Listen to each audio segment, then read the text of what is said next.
ہر مسلمان پر فرض ہے جمعہ. آپ نے فرمایا جمعہ ہر مسلمان پر جماعت کے ساتھ لازم ہے سوائے 4 طرح کے لوگوں کے: غلام، مملوک، عورت، بچہ یا مریض.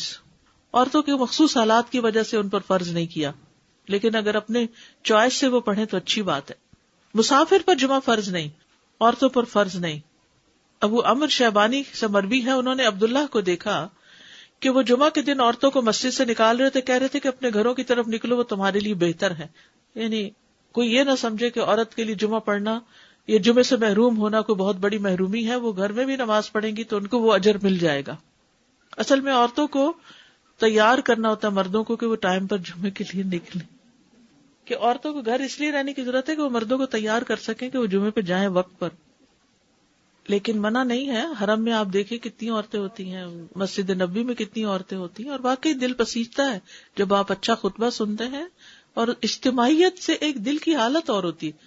دیکھیے جو لوگ کامیاب ہوتے ہیں نا زندگی میں، خوش ہوتے ہیں، ان لوگوں کی سوشل لائف بہت اچھی ہوتی ہے. اور ہمارے لیے یہ مسجد، یہ مدرسہ، یہ اجتماعی عبادتیں، یہ اکٹھے ہو کے عبادت کرنا، عیدیں، تراویاں، یہ سب یہ خوشی کا ذریعہ ہے. جو شخص صرف اکیلا ہو جاتا ہے نا وہ کبھی خوش نہیں ہو سکتا. کبھی. بہت سے لوگ اپنی کوئی چیز کسی کے ساتھ شیئر کرنا ہی نہیں چاہتے، نہ اپنی کوئی صلاحیت، نہ اسکل، نہ کوئی کھانا پینا، نہ کوئی اور اپنا وقت، نہ قوت، کچھ بھی نہیں. وہ خود ہی خود ہر چیز انجوائے کرنا چاہتے ہیں. وہ ان کی ساری انجوائمنٹ ختم ہو جاتی، ڈپریشن کا شکار ہو جاتے ہیں.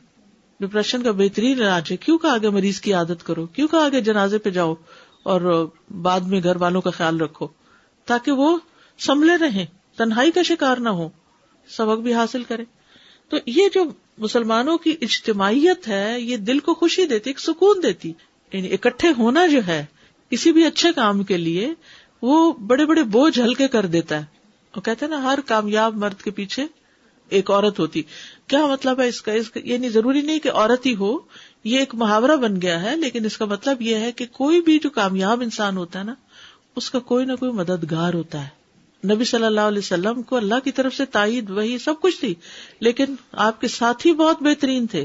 تو یہ انسان کی خوش قسمتی ہوتی ہے کہ اس کو اچھے دوست ملیں، اچھی کمپنی ملے، اچھے لوگوں کے بیچ میں ہو. وہ آتے خود بخود بدلتی چلی جائیں گی. تو اس کے لیے کوشش کرنی چاہیے انسان کو. جماعت سے ہٹ کے اور اکیلے ہو کر انسان کچھ بھی کرتا ہے تو اس میں وہ مزہ نہیں ہے. جڑ کے کرنے میں مزہ ہے.